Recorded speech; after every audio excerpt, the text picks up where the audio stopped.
হে বন্ধুরা, আমি হলাম অগি। আমাদের চ্যানেলে নতুন হয়ে থাকলে সাবস্ক্রাইব করে বেল আইকনটি বাজিয়ে দাও তাড়াতাড়ি। তবে চলো শুরু করা যাক। 3, 2, 1 স্টার্ট।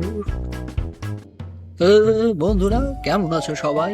সকাল সকাল আইসক্রিম দিয়ে ব্রেকফাস্ট করার মজাই আলাদা ভাই। হ্যাঁ ভাই, একদম ঠিক বলেছিস। কিন্তু জেরির আইসক্রিমে একটা চেরি ফল না থাকলে খেতে ভালো লাগে না, তা তো জানিস। হ্যাঁ দাদা, ঠিক বলেছো। জেরির চেরি ফল খুব পছন্দ। ওয়ে, কিন্তু সরি জেরি ভাই, আইসক্রিমটা তো আমি খাবো, করার কিছু নাই।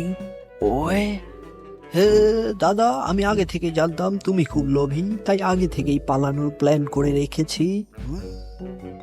যতই চেষ্টা করো না দাদা, তুমি তো আমাকে ধরতে পারবে না। আমি স্কুলে দৌড় প্রতিযোগিতায় সব সময় ফার্স্ট হতাম, তুমি কি ভুলে গেছো? ওই, তা তো আমি আগে থেকেই জানি, তার জন্য বের করে রেখেছি নতুন এক বুদ্ধি। এই দেখ। দাদা, এটা কিন্তু কোনো বুদ্ধি না, এটা কিন্তু তুমি চিটিং করলে আমার সাথে। ভালো করে মনে করো, দৌড় প্রতিযোগিতায় তুমি কখনো জিততে পারোনি আমার সাথে। ওয়ে, তাতে কি হয়েছে? তোকে বোকা বানিয়ে অনেক মজা তো হয়েছে পাপা। টম দাদা, তুমি কিন্তু এটা ঠিক করলে না, আমাকে চেরি দেওয়া আইসক্রিমটা খেতে দিলে না।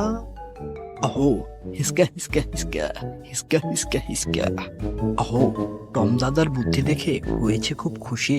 তুই খেতে পারিসনি আইসক্রিম, লাগছে মজা খুবই। হিসকা হিসকা। নাম আমার বুলডগ, পাশের বাসায় থাকি। আদর করে সবাই বুলু ভাই ডাকে, তাতেই আমি খুশি।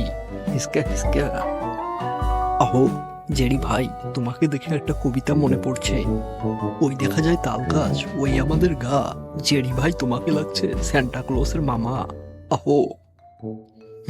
যত বড় মুখ নয় তত বড় কথা। এর পরের পর্বে দেখে নেব কে কার মামা। আহো, আমি হলাম বব। এর পরের দিন শুনলাম জেরি দাদার বাড়িতে নতুন বন্ধু আসবে। জেরি দাদার নতুন বন্ধুকে দেখতে আমাদের চ্যানেলটি সাবস্ক্রাইব করে বেল আইকন বাজিয়ে দাও ঝটপট। আর ভিডিওটি ভালো লাগলে লাইক কমেন্ট করতে ভুলে যেও না।